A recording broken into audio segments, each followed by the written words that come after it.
Эмгек куралдарынын жакшырышы жана ири ишканалардын пайда болушу менен Европа өлкөлөрүндө товар өндүрүү өскөн. Бул соода ишинин андан ары карай кеңейишине алып келген.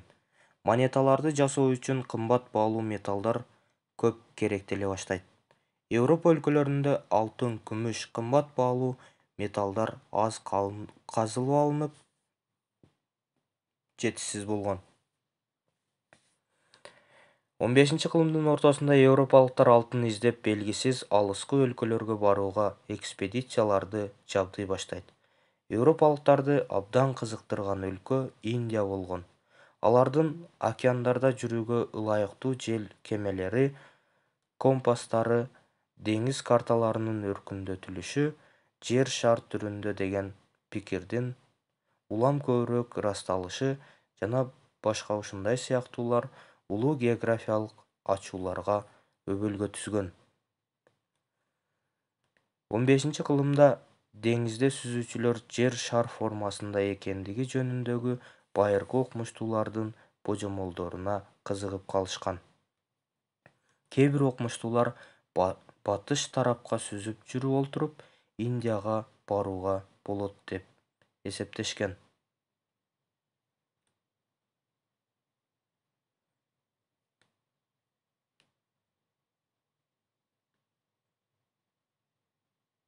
15-кылымга чейин кургактыкта Азия менен Европаны бириктирип турган улуу жибек жолу болгон.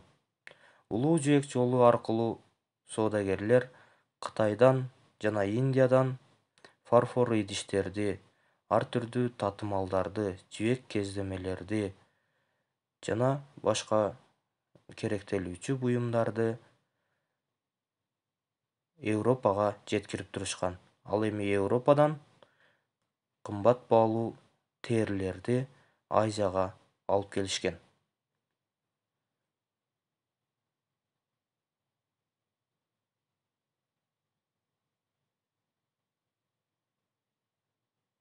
Бир миң 453 жылы Константинопольдун Осмон түрктөрү тарабынан басылып алынышы Азия менен Европанын байланышын үзүп коет. Эми европалыктар Азияга баруунун башка бир жолун издеши керек эле. Алар деңиз жолун тандашат.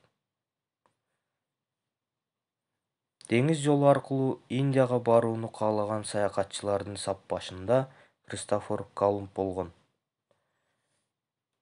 Ал 1492 жылдын жай мезгилинде 90 кишиден турган командасы бар Санта Мария, Пинта, Ниня деп аталган кемелери менен Атлантика океанын алгачкы ирет кесип өтүп, Багам аралдарына, Куба жана Гаитинин түндүк жээктерине чейин жетет. Бул жыл Американы ачуу жылы болуп саналат. Кристофор Колумб өлгөндөн кийин италиялык саякатчы Америко Веспуччи Колумб тарабынан ачылган жерлердин жаңы материк экендигин далилдейт. 1497 жылы Индияга бара турган деңиз жолун издөөгө португалиялык король Мануэлла I Васко да Гама башында турган жаңы саякатты жөнөтөт. Саякатка жөнөгөн Сан-Габриэль, Сан-Рафаэль, Берруи деген кемелер жакшы приборлор менен жабдылып, алардын тажрыйбалуу матростору жолго чыгат.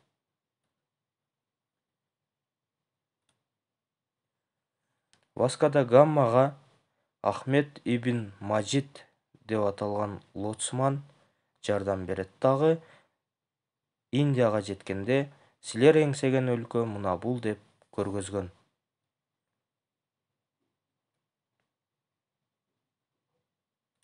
1519 жылдын 20-сентябрынан 1521 жылдын 27-апрелине чейин Испаниялык экспедицияны 265 адамдан турган Тринидад, Сан-Антонио, Консепсьон, Виктория, Сантьяго кемелери башкарган.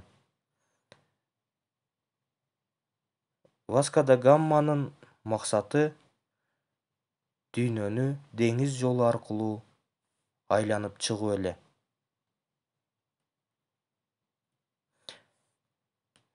Акыры Виктория деп аталган жалгыз кемеси гана Африканын түштүгүн айланып өтүп, Испанияга жетип келген.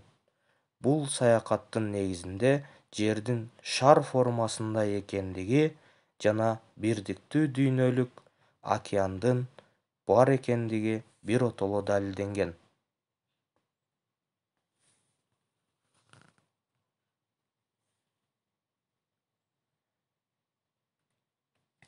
15-17 кылымдарда Европалык мамлекеттер тарабынан жаңы ачылган жерлер басылып алынып, колониялаштырыла баштаган. Башка жерлерди зордоп басып алуу жана талоо, анда эзүүнүн феодалдык жана кулчулук формаларын тамырлатуу колониалдык саясаттын башкы максаты болгон.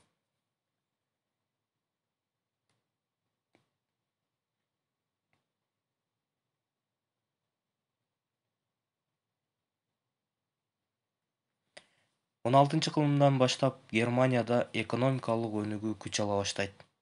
Өзгөчө тоо кен өндүрүшү, кездеме токуу, айнек идиш, кагаз чыгаруу өнүгүп, капиталисттик мүнөздөгү ишканалар көбөйөт.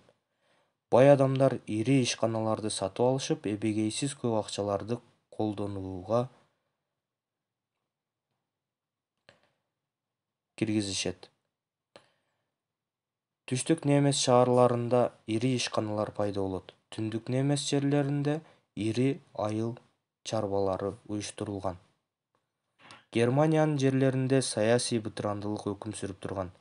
Эркин шаарлар сооданын өнүгүшүнүн негизинде байый баштаган. Княздар өздөрүнүн ээликтерине өз бийликтерин жүргүзүшүп, өлкөнү бириктирүүгө жолтоо болушкан.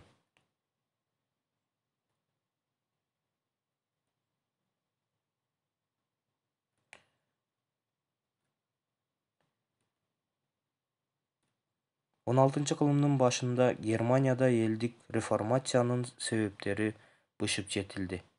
Германияда Рим папасынын бийлигин колдогон католик дин кызматчылары индульгенция кагаздарын кеңири сатуу жана карапайым элдердин эсебинен баюунун көп жолдорун табышкан. Алар нике кыюу, наристелерди чокундуруу, маркумдардын жаназасын окугандыгы, ыйыктардын буюмдарын кармагандыгы жана чиркөөдө кызмат ордун саткандыгы үчүн зор кирешелерди алып келген пайдаларды көрүшкөн. Чиркөөгө өткөргөн майрамдар, чиркөөнү кооздоо үчүн кеткен каражаттар жыл сайын көбөйө баштаган. Католик чиркөөсүнө болгон элдик нааразычылык шаардын бай адамдары пайдаланууга аракеттеништи. Чиркөөнүн көптөгөн жерлерин ээлөө алардын негизги максаты эле. 1517-жылы окумуштуу кечил Виттенберг университетинин кудайтаануу боюнча профессору Мартин Лютер индульгенция кагаздарын сатууга каршы чыгып, 95 тезис жарыя кылды. Лютердин ою боюнча Кудай менен адамдардын ортосунда ортомчулар болбош керек. Католик чиркөөсү Рим папасы болбосо деле иштей берет, деп чыкты. Рим папасы Лютерге наалат айтып, ага чиркөөдөн чыгарылгандыгы тууралуу булла буйрук кагазын жиберген. Топтолгон калың элдин көзүнчө Лютер булланы өртөп салган. Лютерден кийин Томас Мюнсер дыйкандарды жана шаардыктарды куралдуу күрөшкө үндөп, бардык бийликти элдин колуна өткөрүүгө аракеттер жасаган. Ал ошол көтөрүлүштө колго түшүрүлүп, мыкаачылык менен кыйналып өлтүрүлгөн. Андан кийин бул реформация бүтүндөй Европа өлкөлөрүн камтыган. Протестанттык чиркөөлөр лютерандык чиркөө деп атала баштаган.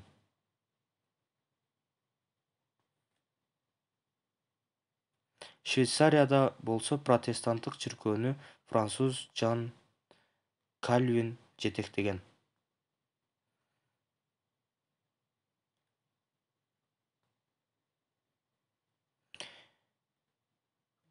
1572-жылы 25 августта Парижде Варфоломей түнүндө